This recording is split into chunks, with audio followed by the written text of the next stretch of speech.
Staying hydrated is critically important in pregnancy, labor, and all the way through breastfeeding. And failing to keep yourself hydrated, allowing dehydration to happen, can actually lead to some serious health concerns. Hey everybody, it's Alice here, bringing you what you need to know for childbirth. And hydration is such an important topic, and it was inspired by the record-setting heat wave that we have going on here in the Pacific Northwest.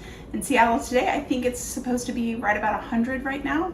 So this time when we see temperatures get really hot very fast is when dehydration can kind of sneak up on you. So in today's video, we're talking all about hydration in pregnancy and in labor.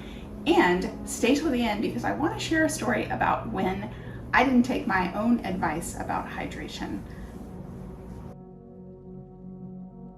During pregnancy, the American College of OBGYNs recommend to have 8 to 12 cups or 64 to 68 ounces of water a day. Now this really goes up when we are experiencing hot weather. So dehydration can lead to preterm labor, so it can actually lead to the uterus to start contracting when it's really not supposed to.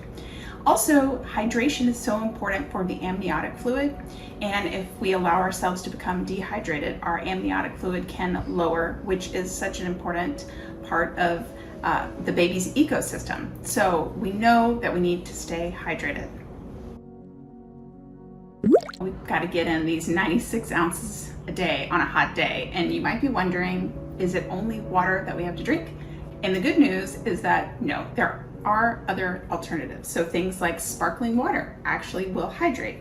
We've got coconut water, sports drinks, vitamin water, some fancy water. I found at Target that says it has electrolytes. All of these can be hydrating as well.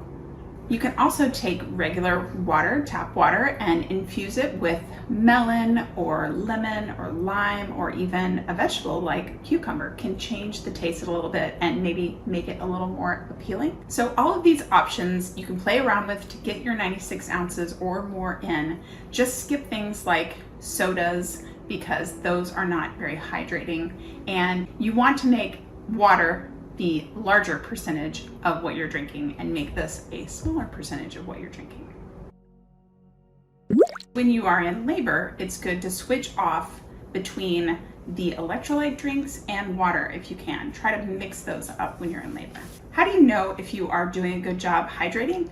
There are a couple tells, and they have to do with what you see when you're going to the bathroom. So the color of your urine can be a giveaway. If it is darker, you probably aren't hydrating as much. And also the number of times and the regularity, the frequency that you're using the bathroom can let you know if you're hydrating. So if you are visiting the bathroom a lot, you're probably hydrating. If it's been hours and hours since you've been, probably not hydrating enough. In labor, you should be hydrating so much that you are emptying your bladder about every hour or so. So that's a lot of fluids, quite a lot of intake. Now, a question that I get a lot about drinking in labor is whether or not it's allowed, is it encouraged, how much should you drink? And I want to break that into two different answers. First, the answer if you don't have an epidural. So if you don't have an epidural, or before you get an epidural, drinking in labor is definitely encouraged. And I like to suggest taking a little sip between every few contractions.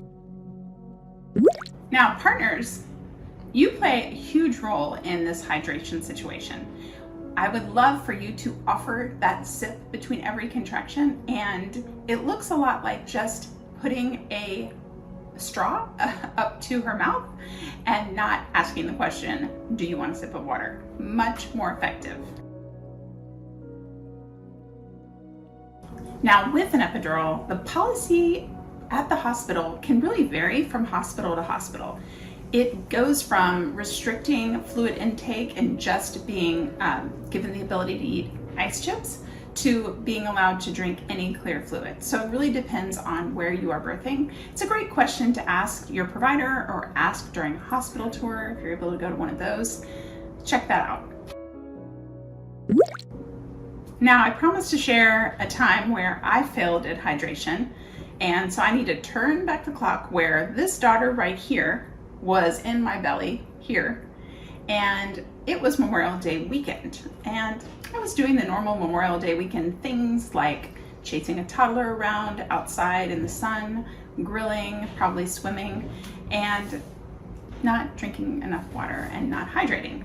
And as timing would have it, I had my anatomy ultrasound, that 20-week ultrasound, the day after Memorial Day.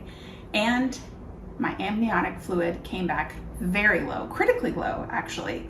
And so that one bad weekend of not hydrating actually sent my pregnancy on a different trajectory, and I was now having to be seen by a maternal fetal specialist.